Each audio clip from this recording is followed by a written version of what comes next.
आज हम लोग सेट्स में देखेंगे टाइप्स ऑफ सेट्स कि हमारे जो सेट्स हैं वो कितने तरह के होते हैं। सबसे पहला आता है मेरा एम्प्टी सेट या नल सेट। एम्प्टी सेट और नल सेट वो सेट है जिसमें कोई भी मेरा एलिमेंट नहीं होता। सेट दैट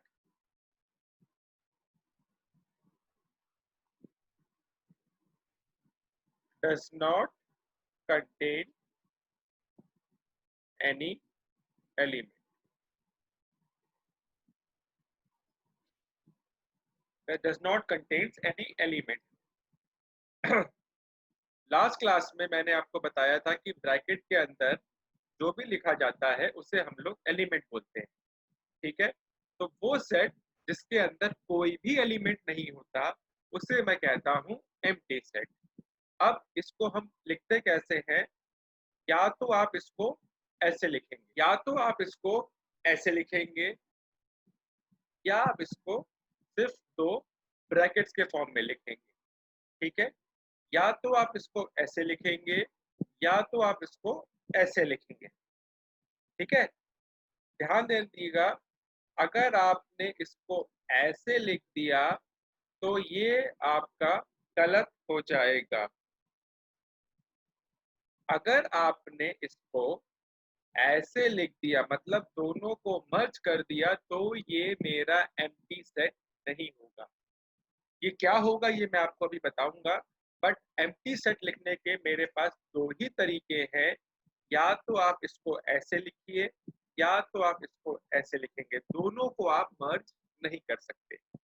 एम्प्टी सेट कब बनेंगे मैं आपको एक एग्जांपल दे देता हूँ।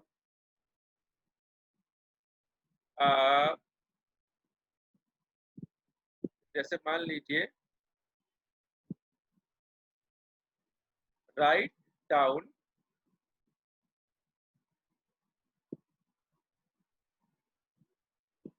नेम, या चलिए name of 5 persons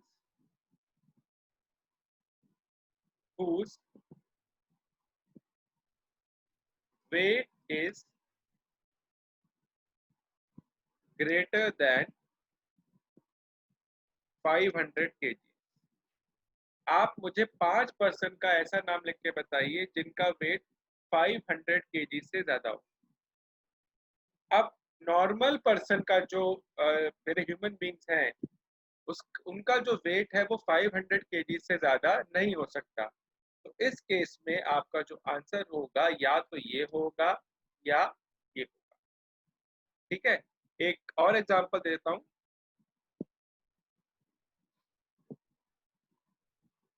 boys studying in girls college. Number of boys studying in girls college, number नहीं आएगा sorry, boys studying in girls college. तो इसमें भी आंसर मेरा नल आएगा क्योंकि गर्ल्स कॉलेज में बॉयज तो पढ़ ही नहीं सकते हैं। तो इस केस में मैं एम्प्टी सेट को ऐसे रिप्रेजेंट करूंगा।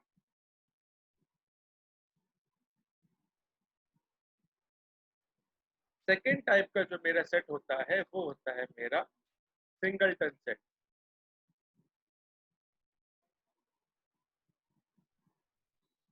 अब सिंगलटन सेट क्या होता है?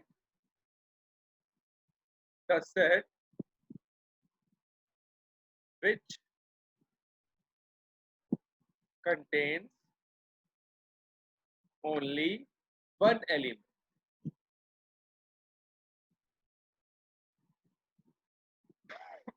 Sorry, set which contains only one element।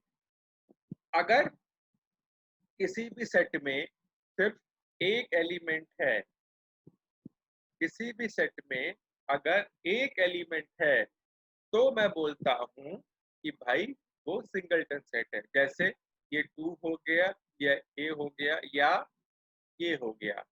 अगर आपने नल सेट और इसके दोनों फॉर्मेट्स को कंबाइन कर दिया तो वो बन जाता है मेरा सिंगलटन सेट, याद रखिएगा। ठीक है, इसलिए मैं कभी भी एम्प्टी सेट को ऐसे रिप्रेजेंट नहीं करता। थर्ड टाइप का जो मेरा सेट होता है वो होता है मेरा finite set.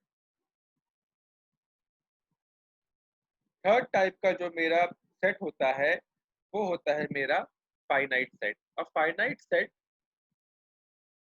Is a set which contains finite elements, मतलब which contains countable elements। ठीक है, जिसके एलिमेंट्स को मैं काउंट कर सकता हूं उसे मैं बोलूंगा फाइनाइट सेट। एग्जांपल मैं बोलूं, मान लीजिए a equals to x is such that x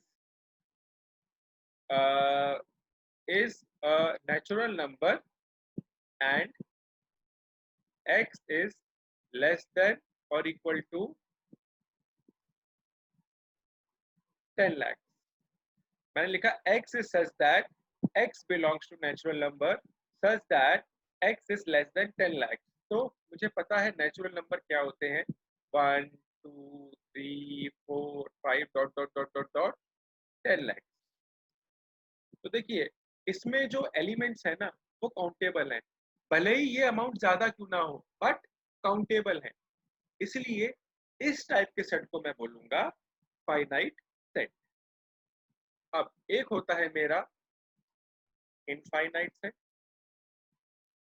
अब इनफाइनाइट सेट वो सेट है set whose elements are not countable, मतलब जिसके एलिमेंट्स को हम काउंट नहीं कर सकते। अच्छा, इसका मैं आपको एग्जांपल देख के बताता हूँ कैसे। Example, a equals to x is such that x belongs to natural number and x is greater than or equal to say 5। x is such that x is belongs to a natural number या x is a natural number such that x is greater or equal to 5। अब देखिए इसमें क्या हुआ, 5 6 7 8 dot dot dot dot 10 lakh.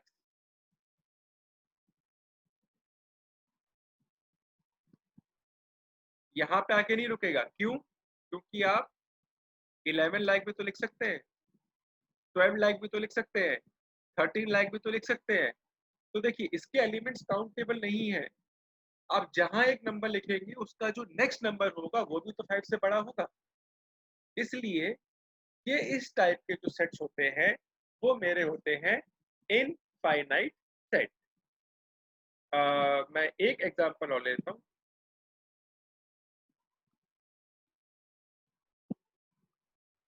x is such that x belongs to real number and x is less than equal to 7।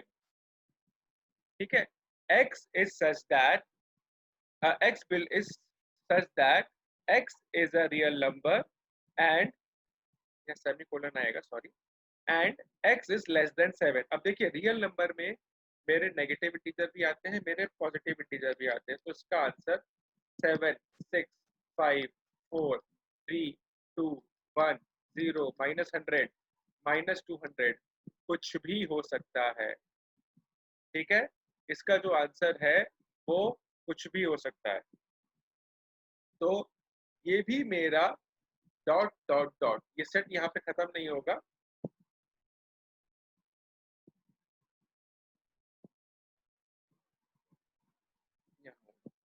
तो देखिए इसके भी elements को मैं काउंट नहीं कर सकता। ठीक है, तो इस टाइप के सेट्स को मैं कहता हूं infinite set.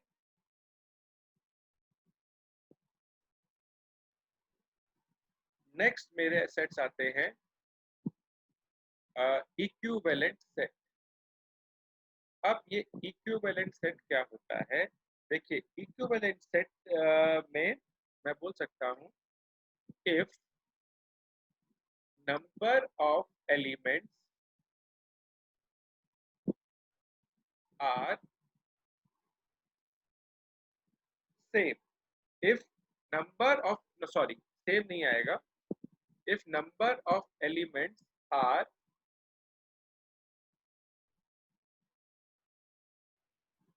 equal in two sets,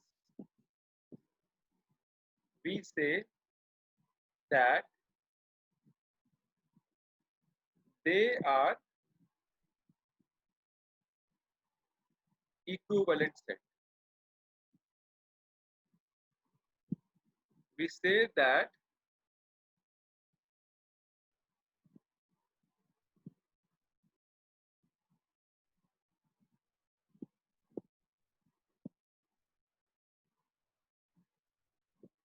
if number of elements are equal in two sets, we say that they are equivalent set.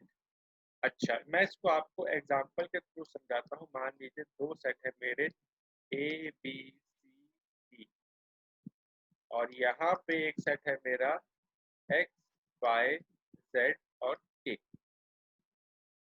अब इसमें कितने एलिमेंट्स हैं? इसमें मेरे एलिमेंट्स हैं 4। इसमें कितने मेरे एलिमेंट्स हैं? इसमें भी नंबर ऑफ मेरे एलिमेंट्स हैं 4। ठीक है, 1 2 3 4, 1 2 3 4। जब नंबर ऑफ एलिमेंट्स इक्वल होते हैं, जब नंबर ऑफ एलिमेंट्स मेरे इक्वल होते हैं, तो मैं बोलता हूं कि दे आर इक्विवेलेंट सेट। तो मैं बोलूंगा therefore A and B are A and B are equivalent set. ठीक है, जब भी मेरे दो सेट के जो एलिमेंट्स हैं वो इक्वल होते हैं, तो मैं बोलता हूं कि वो दोनों जो है वो मेरे इक्विवेलेंट सेट हैं।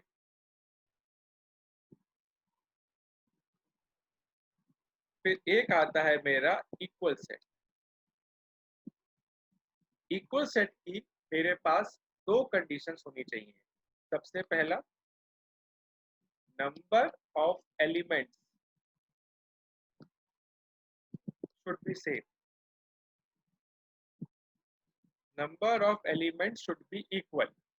पहली कंडीशन आती है number of elements should be equal, वही जो इक्विवेलेंट में आती है।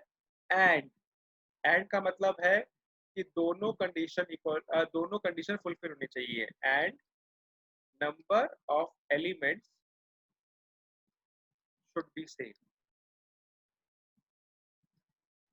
ठीक है, एक तो एलिमेंट्स इक्वल होने चाहिए, मतलब अगर ऊपर 4 है तो दूसरे सेट पे भी 4 होने चाहिए। और दूसरी इंपॉर्टेंट कंडीशन ये है कि एलिमेंट्स सेम होने चाहिए, भले ही किसी भी ऑर्डर में हो। मतलब जो एलिमेंट्स ए में है वही एलिमेंट्स मेरे बी में होने चाहिए। अगर ऐसा कोई केस आ जाए तो वो इक्वल सेट हो जाते हैं। ठीक है, मैं आपको एग्जांपल के थ्रू समझाता हूँ। मान लीजिए ए जो सेट है वो है 5 6 7 और 8, और बी जो सेट है वो है 7 8 5 और 6। अब देखिए इसमें कितने एलिमेंट्स हैं? इसमें एलिमेंट्स हैं 4। इसमें कितने एलिमेंट्स हैं? इसमें भी मेरे पास एलिमेंट्स हैं 4। 1 2 3 4, 1 2 3 4। अब अगर आप ध्यान से देखेंगे तो जो एलिमेंट्स ए में है वही एलिमेंट्स मेरा बी में है।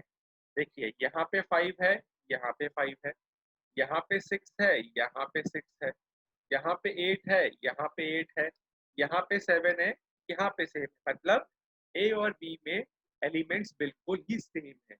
तो ऐसे मैं बोलूंगा कि A and B are equal set. ठीक है, A and B are equal set. अब इक्वल और इक्विवेलेंट सेट में आपको दो बातें याद रखनी है। All equal sets are equivalent set, मेरे जितने भी इक्वल सेट होंगे ना वो हमेशा इक्विवेलेंट सेट होंगे, लेकिन ऑल इक्विवेलेंट सेट में और मे नॉट बी इक्वल। लेकिन ये जरूरी नहीं है कि जो इक्विवेलेंट सेट हो वो मेरा इक्वल सेट हो। देखिए इक्विवेलेंट सेट में क्या होता है कि नंबर ऑफ एलिमेंट्स इक्वल होने चाहिए बस। अगर एक सेट में 5 है और दूसरे सेट में 5 हो गए तो वो इक्विवेलेंस हो जाएगा, ठीक है। लेकिन इक्वल सेट में दोनों कंडीशन सेटिस्फाई होनी चाहिए, इक्विवेलेंस वाली तो होनी ही चाहिए, साथ में एक नई कंडीशन आ जाती है कि उसके एलिमेंट्स भी सेम होने चाहिए। मतलब अगर सेट ए में A B C D E है तो सेट बी में भी सेम एलिमेंट्स होने चाहिए, ठीक है, इक्वल एलिमेंट्स और सेम नंबर ऑफ एलिमेंट्स, तभी वो मेरा इक्वल सेट होगा। अगर सिर्फ नंबर सेम है तो इक्विवेलेंट सेट हो जाएगा। चलिए, उम्मीद करता हूं ये आपको समझ में आया होगा। अब मैं बात करता हूं एक अलग टाइप के सेट की, जो कि होता है मेरा सबसेट। अब सबसेट क्या होता है?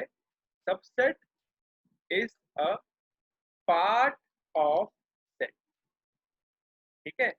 सबसेट जो होता है ना वो सेट का पार्ट होता है। अब कैसे होता है एग्जांपल से समझाता हूँ। a इक्वल्स टू 1 2 3 4 और 5, ठीक है। और b इक्वल्स टू, मान लीजिए मैंने ले लिया 2 और 4। देखिए जो मेरा सेट b है,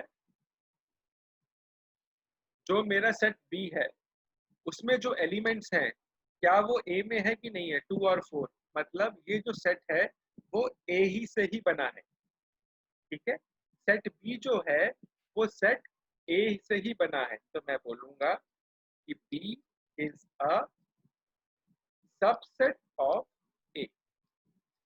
B is a subset of ए।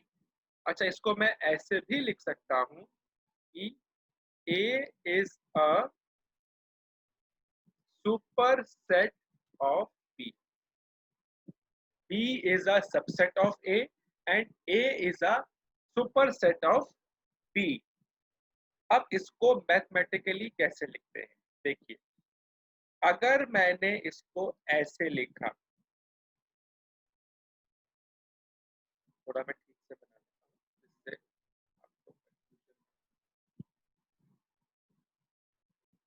अगर मैंने इसको ऐसे लगा, ये कुछ सी टाइप का साइन बनाया, इसका जो साइन होता है वो होता है सबसेट, ठीक है। इसको मैं बोलूंगा B is a subset of A। वहीं पे अगर इस सी को मैंने उल्टा कर दिया, मतलब कुछ ऐसा कर दिया, तो मैं बोलूंगा कि भाई A is a superset of B is a subset of A. और मैं बोलूंगा, इसको मैं बोलूंगा B is a subset of A, और इसको मैं बोलूंगा A is a superset of.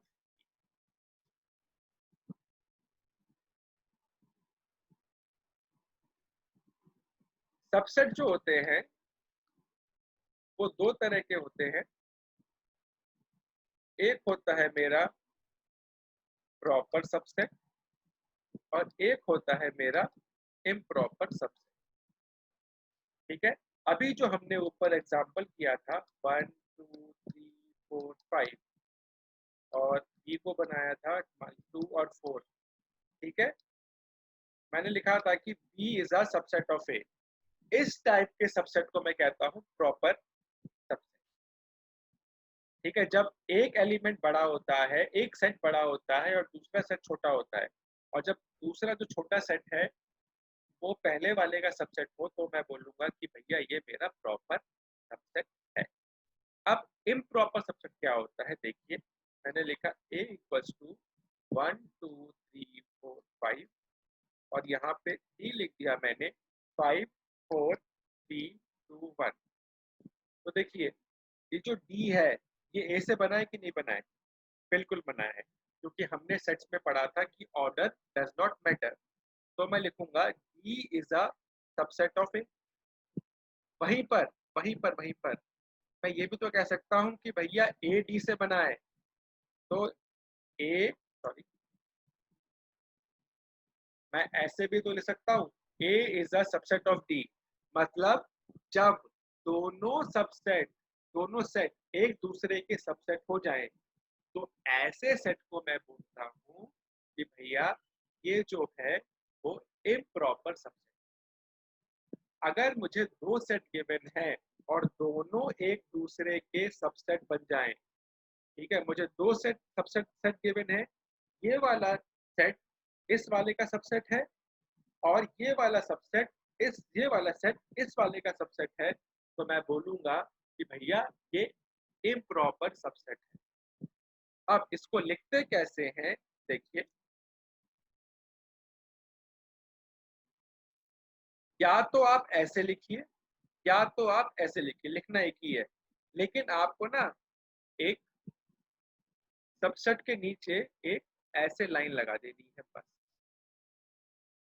ठीक है, आपको या तो आप ऐसे लिखिए या आप ऐसे लिखिए, दोनों मेरे मेथड ठीक है। इसका मतलब होता है कि दोनों एक दूसरे के सबसेट मेरे हैं।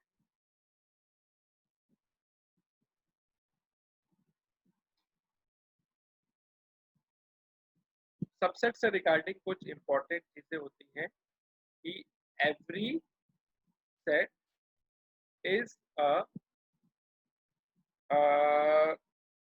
Subset of itself.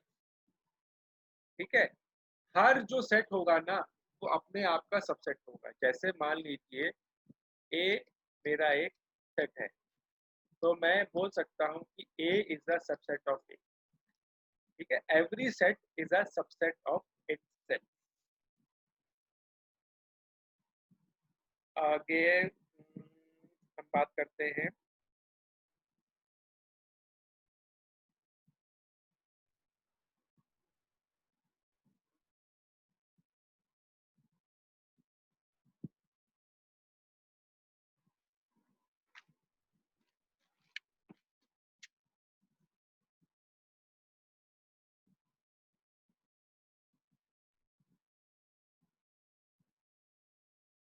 Cardinal number की।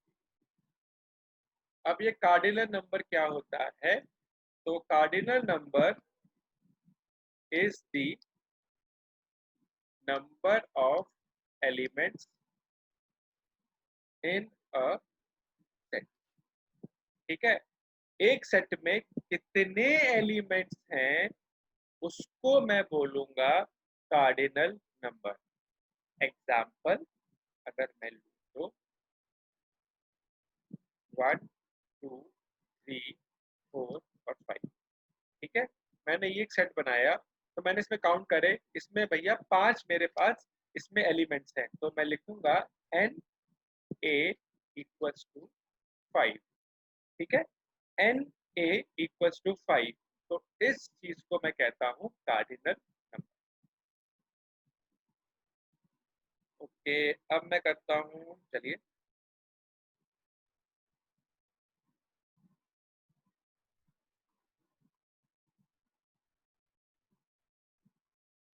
Number of subset in a finite set.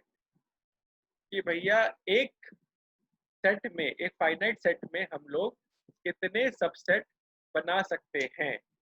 मान लीजिए ए इक्वल्स टू है मेरा 1 2।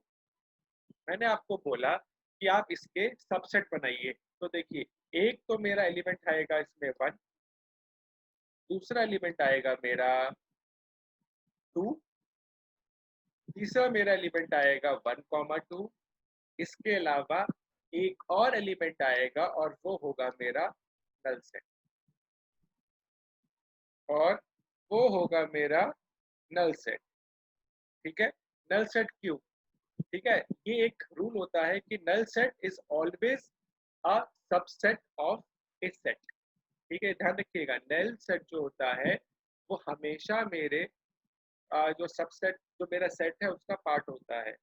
अब देखिए कैसे होगा, मैंने एक बार 1 लिया, एक बार मैंने 2 लिया, एक बार मैंने 1 2 लिया, अगर मैं दोनों को ही ना लूँ तो मैं दोनों को मिटा भी तो सकता हूँ। मान लीजिए मैंने दोनों को मिटा दिया तो ये भी तो एक सेट बन गया। एम्प्टी सेट है तो क्या हुआ, सेट तो है ना। ठीक है, तो ये आपको ध्यान रखना है कि एम्प्टी सेट जो है it is always a subset of a set. तो देखिए इसमें कितने सेट आ गए, मेरे 4 सेट बन गए, 4 सबसेट बन गए। ठीक है, अच्छा 1 2 3 के कितने बनेंगे, आप ऐसे कर सकते हैं। अब मैंने बोला भैया इसके सबसेट बनाइए 1 2 3 100। अब आप कैसे बनाएंगे इसके सबसेट, क्या आप कैलकुलेट करेंगे, क्या आप बना के दिखाएंगे। पहले 1 लेंगे, पहले तो आप सिंगल सिंगल लेंगे, फिर 2 नंबर लेंगे, फिर 3 नंबर लेंगे, फिर 4 नंबर लेंगे, ऐसे तो मतलब आपकी कॉपी भर जाएगी, टाइम खत्म हो जाएगा, लेकिन आप आंसर नहीं निकाल पाएंगे। तो इसका निकालने का एक फॉर्मूला होता है। ठीक है, फॉर्मूला ये होता है, number of subset is equal to 2 की power n, where n equals to number of elements. ठीक है, जैसे कि ऊपर वाला जो क्वेश्चन किया था हमने, a इक्वल्स टू 1 2 था, तो आप लिखेंगे इसमें number of subset equals to 2 की पावर n इक्वल्स टू 2 की पावर 2 इक्वल्स टू 4। और अभी हमने ऊपर देखा था कि इसका जो हमारे जो सबसेट बने थे वो 4 ही बने। ठीक है, उसी तरह से अगर मुझे 3 एलिमेंट्स गिवन है तो इसके मेरे हो जाएगा 2 की पावर 3 जो कि आ जाएगा 8।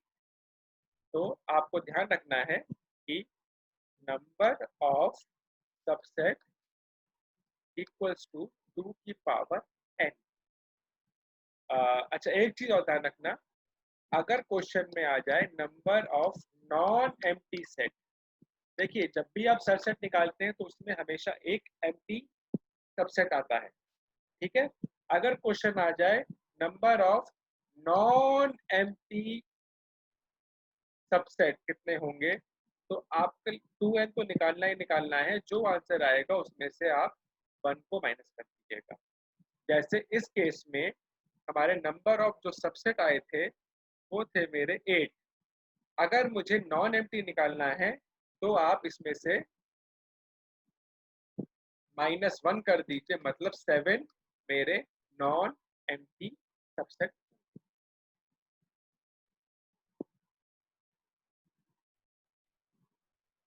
नेक्स्ट है मेरा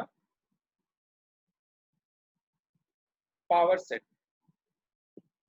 ठीक है, तो पावर सेट जो होता है, set of all possible subset,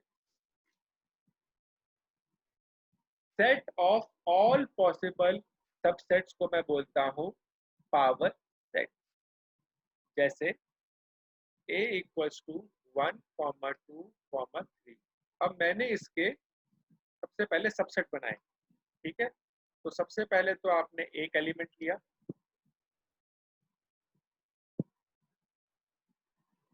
उसके बाद आपने 2 एलिमेंट से बनाए,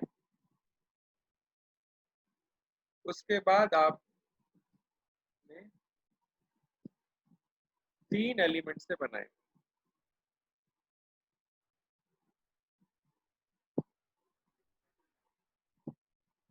और एक जो सेट आएगा वो मेरा आएगा फाइनल। 8 हो गए, 1 2 3 4 5 6 7 8।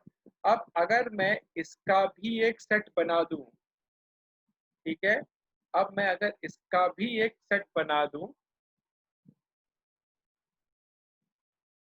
तो इस टाइप के सेट को मैं बोलूंगा पावर